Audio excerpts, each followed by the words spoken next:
اگر کسی قوم کو بغیر جنگ کے شکست دینی ہو تو اس کے نوجوانوں میں فحاشی پھیلا دو۔ حکمران جب اپنی جان کی حفاظت کو ترجیح دینے لگے تو وہ ملک کو قوم کی آبرو کی حفاظت کے قائل نہیں رہتے۔ جہاں روٹی مزدور کی تنخواہ سے مہنگی ہو جائے وہاں دو چیزیں سستی ہو جاتی ہے، عورت کی عزت اور مرد کی غیرت۔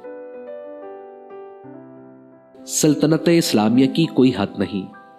تم نے جس روز اپنے آپ کو اور خدا کے اس عظیم مذہب اسلام کو سرحدوں میں پابند کر لیا، اس روز سے یوں سمجھو کہ تم اپنے ہی قید خانے میں قید ہو جاؤ گے، پھر تمہاری سرحدیں سکڑنے لگیں گی۔ اسلام تلوار کے زور سے پھیلا تھا یا نہیں، لیکن اسلام کے تحفظ کے لیے تلوار کو ضروری سمجھتا ہوں۔ جس قوم کے شاعر بھی وظیفہ خور ہوں اس قوم کے لیے ذلت و رسوائی ہے۔ قوم کے شہیدوں اور قوم کی مظلوم بیڑیوں کو بھول جانے والی قوم کی قسمت میں کفار کی غلامی لکھ دی جاتی ہے۔ جہاں حکمران کے دماغ پر بادشاہت کا نشہ ہو وہاں سرحدیں سکڑ جاتی ہیں، اور تخت و تاج کی خاطر حکمران اپنے مذہب اور اپنی غیرت کو بھی ترک کر دیا کرتے ہیں۔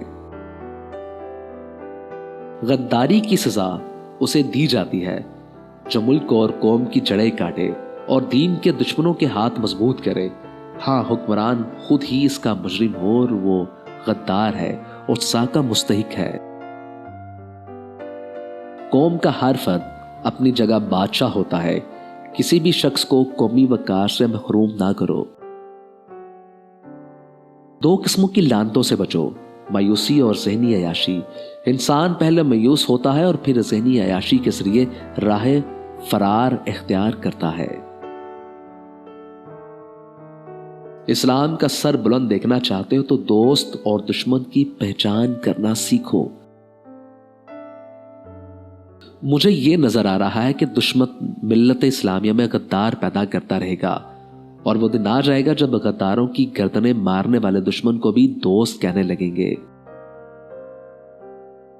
امت جان دینا جانتی ہے، یہ سرفروشوں کی امت ہے، مگر ایمان فروشوں نے ہمیں زنجیریں ڈال رکھی ہیں۔ وہ وقت بھی آ جائے گا جب فوج بھی عیاش سپاہیوں کا گروہ بن جائے گی اور اس کے سلار دشمن کے ہاتھوں میں کھیلیں گے۔ جس قوم کے نوجوان بیدار ہو جائے اس قوم کو کوئی شکست نہیں دے سکتا۔ یاد رکھو، فوج بغیر قوم کے اور قوم بغیر فوج کے دشمن کے لیے آسان ترین شکار ہے۔ مجھے نظر آ رہا ہے کہ فلسطین کا خطہ امن سے ہمیشہ دور ہی رہے گا۔ دشمن سے پہلے غدار کو قتل کرنا ضروری ہے۔